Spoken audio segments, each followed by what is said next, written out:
Pope Francis, the 266th Pope in the history of the Catholic Church, and has led the Church since 2013.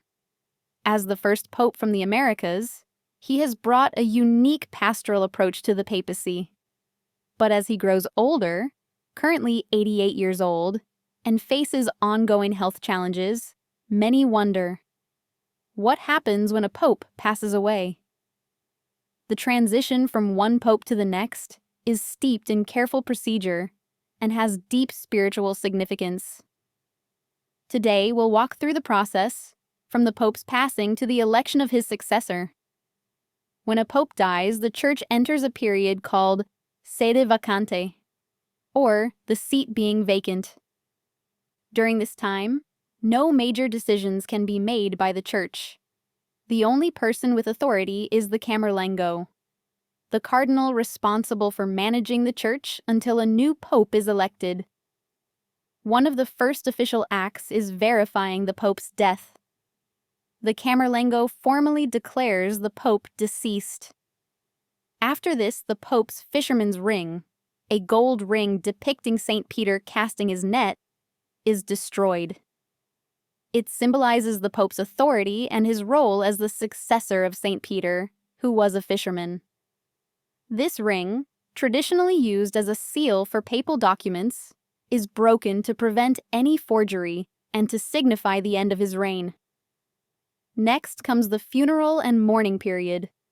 Traditionally, the pope lies in state in St. Peter's Basilica, where the faithful can come and pay their respects. A solemn funeral mass is then held, often attended by world leaders, and the pope is laid to rest, usually in the crypt of St. Peter's Basilica. But the Church cannot remain without a leader for long. Within 15 to 20 days of the pope's passing, the conclave begins. The word conclave comes from the Latin cum clave, meaning with a key, referring to the secrecy of the election process. As of 2025, the College of Cardinals consists of 252 members, but only those under the age of 80, currently around 138, are eligible to vote.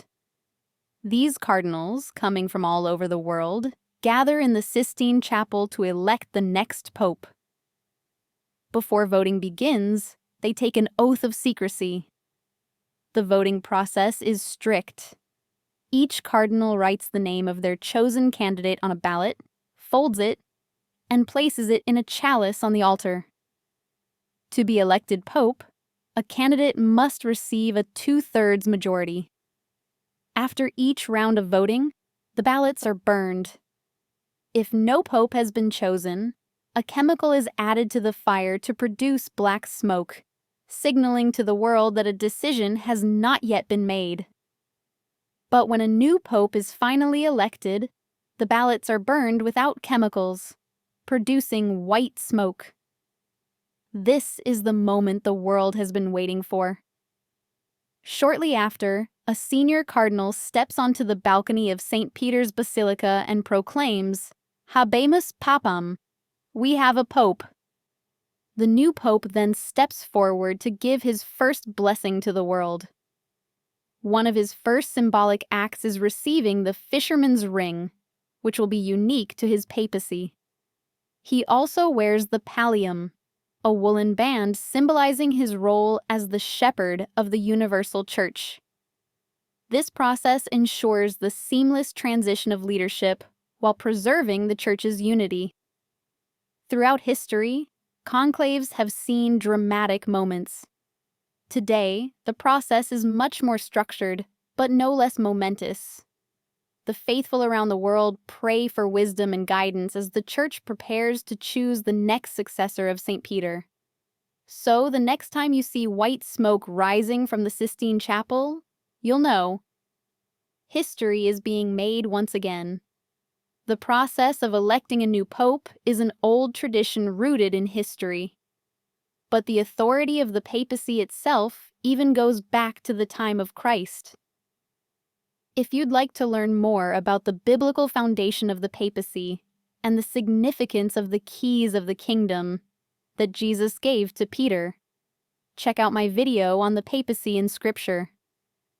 If you enjoyed this video and want to see more content exploring the Catholic faith, don't forget to subscribe and hit the notification bell. Your support helps this channel grow and allows me to keep creating informative and faith-filled videos. Thanks for watching.